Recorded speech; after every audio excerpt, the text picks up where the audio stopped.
биздин тарбиябыз, ta'lim tarбиябыз ушуга алып келди. Буга биз шүгүрчүлүк кылабыз. Кудайга шүгүр. Мен жанагы Касым деген иним облустун жарым падыша, облусту башкарган кишини илгери жарым падыша деп койчу. Жарым падышачылыкка чейин кызматка көтөрүлгөн. Министрдин орун базары болгон киши. Анын жүрүм-туруму бардыгы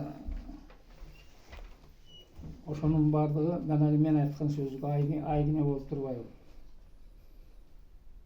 Тазалыгы жагынан, кызматта таза аткаргандыгы жагынан дагы эмне демекмин эми?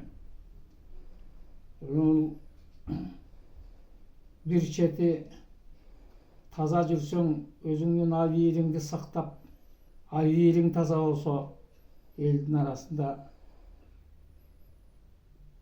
башыңды өйдө көтөрүп, эч кимден тартынбай, эч кимдин алдында кемсинбай, бийик жүрөт экенсиң. Менимче, таза ак ниет жүргөндүн бир чоң пайдасы ушул болуш керек. Мындан өткөн менимче байлык жок, мындан өткөн дөөлөт жок. Анткени мен кимди көрбөйүн, ким менен жолукпайын, жүзүм жарык, маанайым ачык.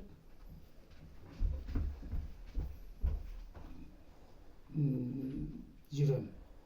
Балдарыма да, инилерим, туушкандарыма да айтарым.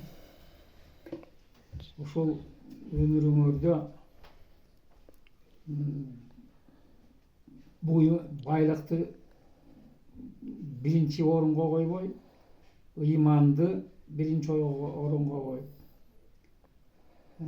тазалыкты бири-бирибизге эми пендечилик кылып кээде ашуу калтырып коебуз. Же болбосо бул өмүрдө адам баласы коноктоп мейманбыз деп атпайбыкпы?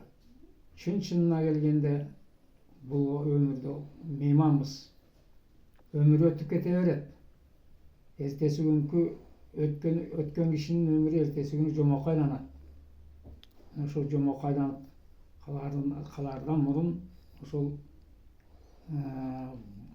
бала чакага үлгү боло тургандай, кичүүлөргө үлгү боло тургандай жүрүм-турум менен өтсөң, мамилең ошондой болуп, үлгү көрсөтө тургандай мамиледе болсо